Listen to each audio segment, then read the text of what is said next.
let's give a warm welcome of Western Gabriel Valley's welcome to our speaker, Ms. Scott Reimer.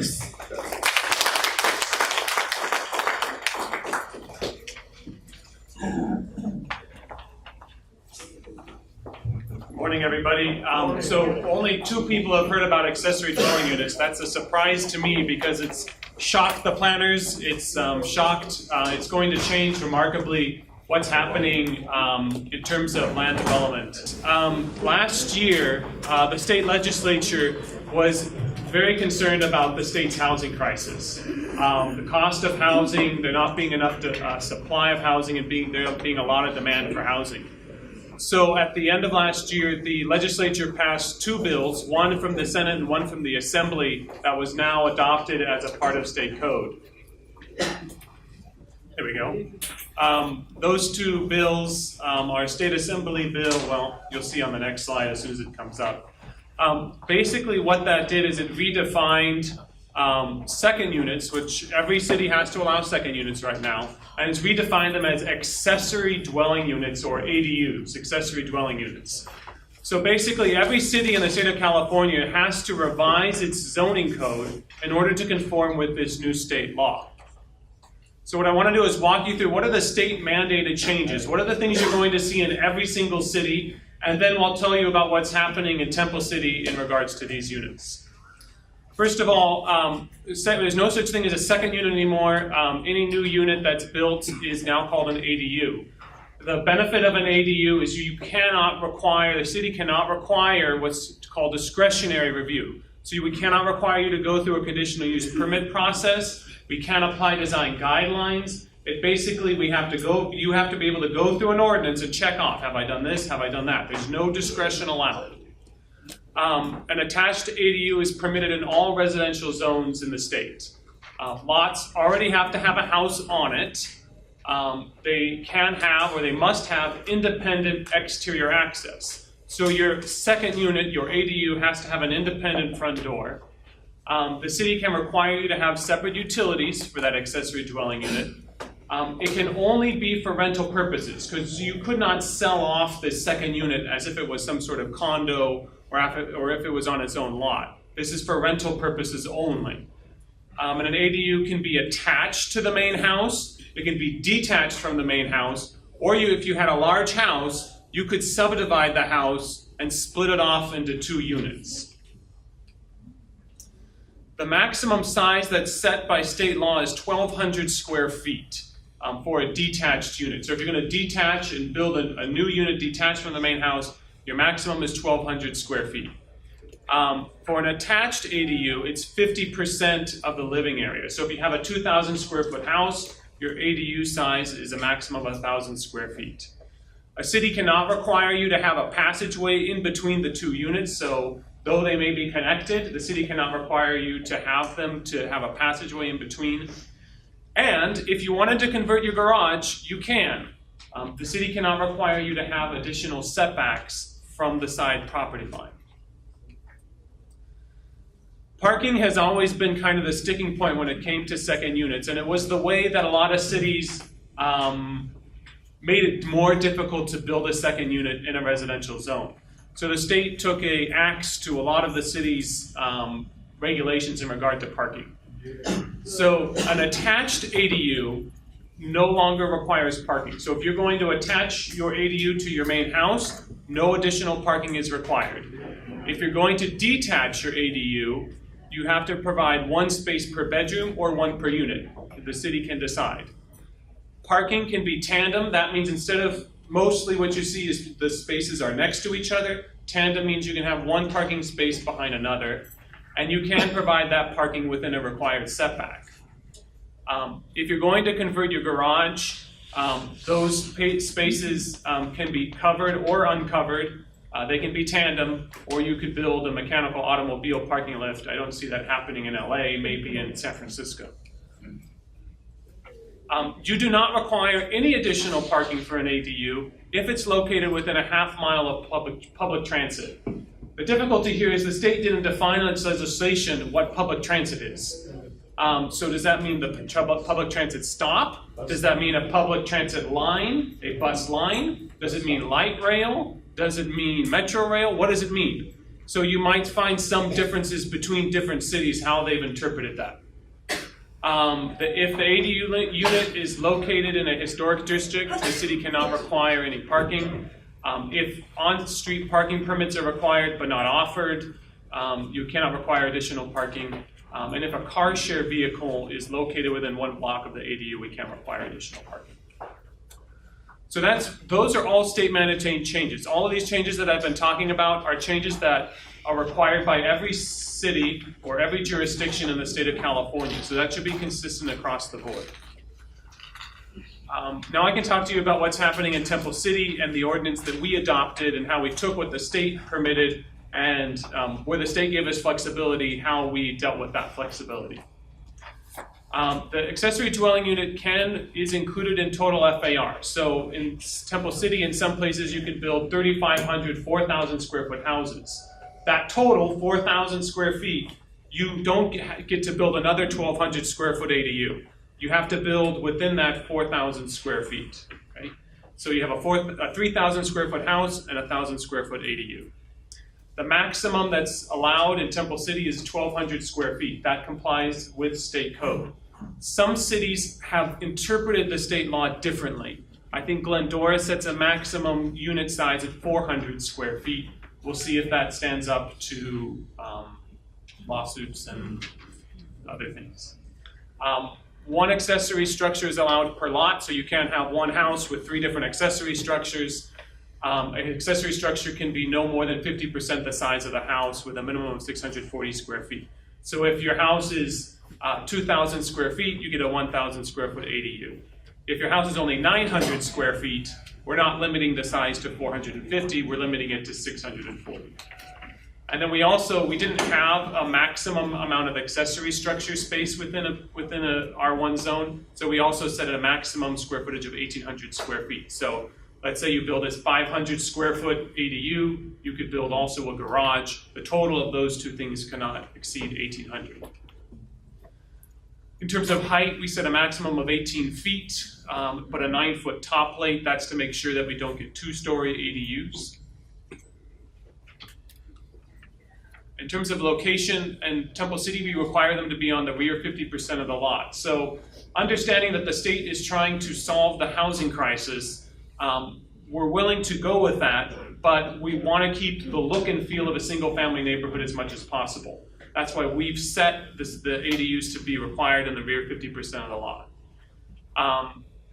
In terms of a side setback, we require 5 feet for a new detached ADU. If it's attached to the house, you follow the setbacks for the house. For the rear setback, we require 10 feet for a new detached ADU. If it's attached to the house, you follow the setback for the house. That's 15 feet. If you have a permitted structure that's existing prior to the date of the ordinance, we don't require any additional setback. Then just be aware that if you have people who are interested in doing this, or if you're interested in doing it in your own property, certain cities have impact fees, and they can require the ADU to pay those impact fees. In Temple City, we have a $500 parks fee, and we also have a sewer fee of $2,500. In terms of parking, we require 1 space per bedroom. Just like state law, we allow them to be tandem. The ADU units parking cannot block the parking for the main house. So they have to be separate in that way. So you shouldn't have to knock on the door of the person living in the front house every time you want to drive your car off the lot. Parking, if it's attached or it's within, there's no additional parking. And then we adopted some design standards, not design guidelines, but standards. So these are things you would check off a list, just like we said, there's only no discretionary review required. If the front door cannot be visible from the street, that's in order to maintain the single-family appearance of our neighborhoods. If you have exterior stairs, they would need to be put within the structure. We would want hedges planted along the property line, a 6-foot fence or wall along the side, 400 square feet of open space so that there's some sort of yard space for the people who are living in this unit. It needs to be 10 feet from other buildings, 5 feet from pools and spas, and it has to have the same architecture as the front house. So we don't want you to build a English Tudor Revival home in the front and then a colonial house in the back. We just try to keep them consistent. So we developed some schemes of what this might look like for our planning commission and our city council. So in the front, you see the main dwelling. You see a new detached accessory dwelling unit in the back. So it has the 5-foot setback from the side, a 10-foot setback from the rear. You see that the door isn't visible from the street, it's on the side. You've got fences and hedges, and then you've got the 2 parking spaces parked tandem. This is one where you might see someone go and convert the garage for the front unit. You can see that there's the open space provided, you have the fences and the hedges. You can see there's no additional parking provided. That you have to replace the parking that was in the garage, but you don't need any additional parking for the second unit. Here's one where someone did an addition to the front house. You see that the door isn't visible. You have the 15-foot setback from the rear because it's now attached to the house, and it's in the rear 50% of the lot. Accessory dwelling units are located within the main house. You can take an existing house, you can convert the inside to do an ADU. Again, that has to be on the rear 50% of the lot. And in these, again, no additional parking is required if you're converting an existing structure. So what have we seen? So our first application came in under the state ordinance back in the last week of April, so basically May. So since May of 2017, we've had 22 cases submitted. That's about 5.5 per month. That's outstripping our new housing developments in the city. In terms of planning review, if you do have people interested in building such a thing, it would require $256 for planning review. Permit fees are coming in around $1,500 to $3,500. Depending on whether you're remodeling the house or whether you're building a whole new structure. In terms of valuation, for people who are remodeling the interior of the house, we're seeing the value of the permits being pulled around $15,000. If someone is building a whole new unit, the value of that permit is coming in around $7,000, $75,000. So that's what you would expect. If someone wants to build a second unit, detached from the main unit, they should expect to pay around $75,000. And then lastly, in order to get more information, you can go to our website. We provided a handout. I printed out 100 copies of that.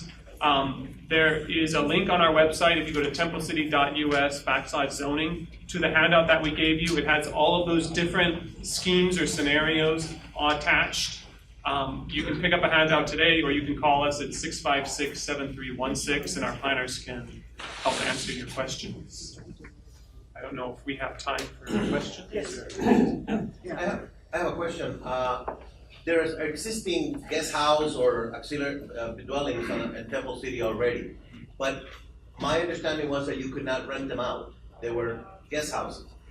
With the ordinance that the state passed, can they be now legally rented out without additional permits? That's great. So if you have an existing guest house in Temple City and you wanted to use that now as a legal unit and rent it out, how could you do that? In order to do that, you would need to come in and apply for a permit to convert the guest house to an accessory dwelling unit.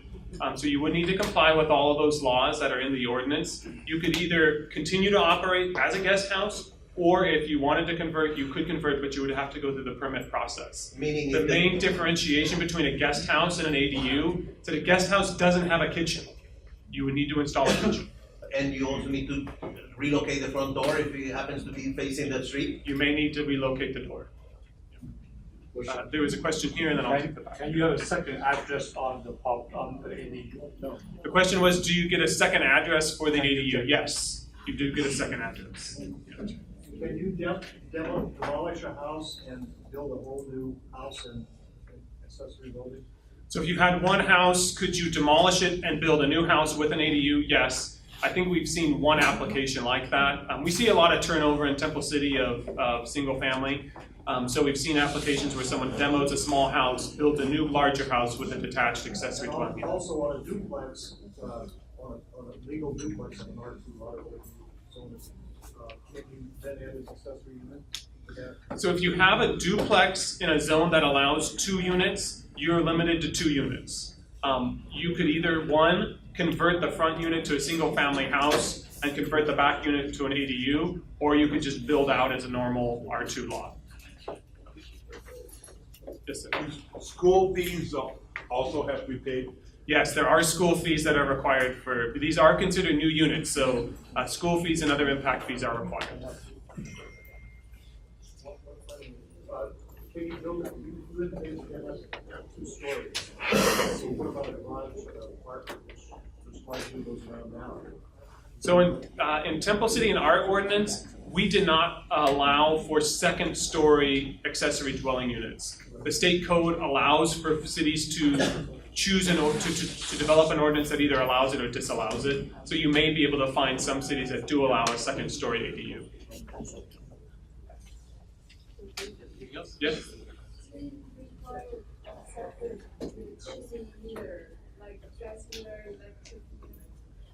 Temple City was agnostic. We didn't care either way on that question. So is a separate utility meter required? In Temple City, if you wanted to share the meter or if you wanted to have separate meters, we're flexible either way. The state has said cities can require you to have separate utilities. The benefit to the city and to the utility is that people tend to be more efficient with their use of utilities when they have their own utility box. So. Anything else? Yes? On an R2 lot, where there really is a lot of room to put the second house, a lot smaller than those R2, you can still go ahead and put a second dwelling on that? Yeah, if the lot is small and you're in an R2 zone and it's so small that you couldn't build it out under normal R2 regulations, you could have a single family house in the front with an accessory dwelling unit in the back. Yeah. So, sometimes many city codes say if you're in an R2 zone, but you just have a single family house, you follow the single family zone regulations. That's what Temple City says, basically. So you couldn't, in that case, you couldn't build it, you could still build it? You could still build, yeah. Yes? This new law doesn't have public hearing, invite the neighbor to listen. No public hearing. So the question was, does this require a public hearing? The state has said for an ADU across the state, you cannot require a public hearing. The only way in which you could require a public hearing is if the ADU required a variance. Yes? So the ADU is on the square footage of the existing or the main unit. Or what if we can have a thinking like a little bit more square footage for the existing unit, and then have that larger square footage, we have a larger ADU. So is that possible?